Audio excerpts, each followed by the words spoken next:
Selamat malam semuanya. Perkenalkan nama saya Teguh Reza Irawan dengan NIM 0538555342. Program studi Sastra Inggris bidang minat penerjemahan asal UT dari UPBJJ OTLRM cabang Jepang. Dengan mata kuliah program Bahasa Indonesia, dan kali ini saya akan mempresentasikan tentang gagasan COVID-19. Baik, langsung saja. Kali ini saya akan menjelaskan tentang apa itu pengertian dari COVID-19. COVID-19, menurut sumber yang saya baca, itu adalah salah satu penyakit menular yang disebabkan oleh virus SARS-CoV-2. Dan di mana itu adalah salah satu jenis coronavirus, dan penyakit ini pertama kali muncul di kota Wuhan atau China pada tahun 2019 yang lalu. Kemudian menyebar dengan cepat ke seluruh dunia dan menyebabkan pandemi global.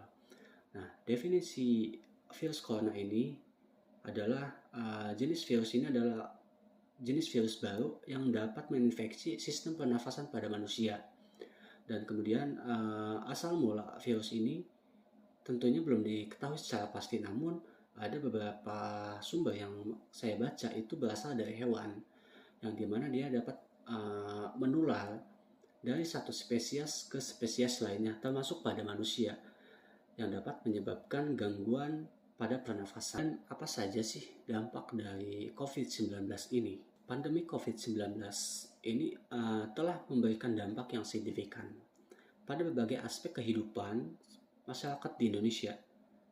Berikut adalah beberapa ringkasan dampak dari pandemi COVID-19. Salah satunya pada kesehatan, ekonomi, sosial, dan pendidikan. Yang pertama, COVID-19 ini telah menyebabkan krisis kesehatan yang sangat serius di Indonesia.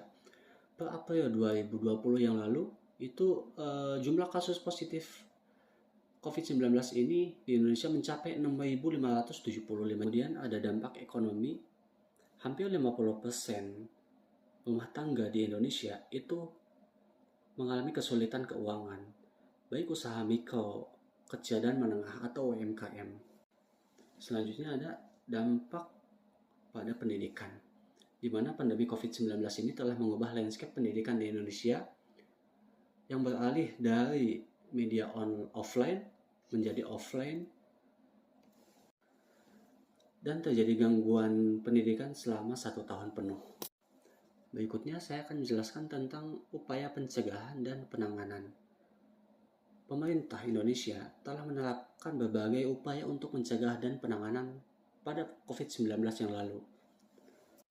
Salah satunya adalah pembatasan sosial berskala besar atau PSBB.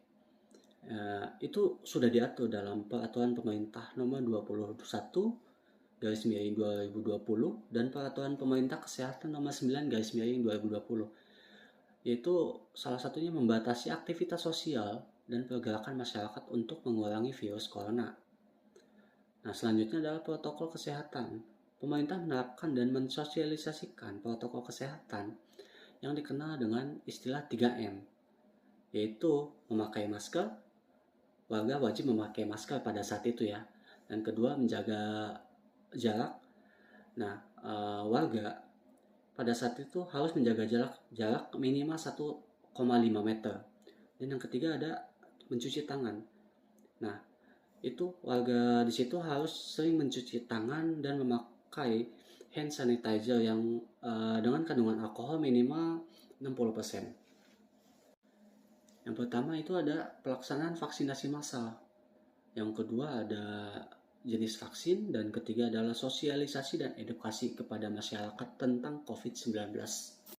Selanjutnya saya akan menjelaskan tentang adaptasi kehidupan baru pada saat COVID-19. Salah satunya adalah perubahan gaya hidup yang sangat signifikan, di mana aktivitas yang biasanya dilakukan secara offline atau tatap muka, kini banyak dilakukan dengan metode online atau digital, dan terjadi lonjakan penggunaan aplikasi online, baik untuk belajar, bekerja, dan berkonsultasi. Dan cara berkonsumsi atau bertransaksi masyarakat pun bergeser dari offline menjadi online atau digital. Berikutnya ada digitali sebagai sektor. Yang pertama ada sektor pendidikan. akses pendidikan semakin meluas berkat digitalitas. Dan yang kedua adalah vintage. Layanan finansial atau teknologi vintage semakin marak digunakan masyarakat pada saat itu.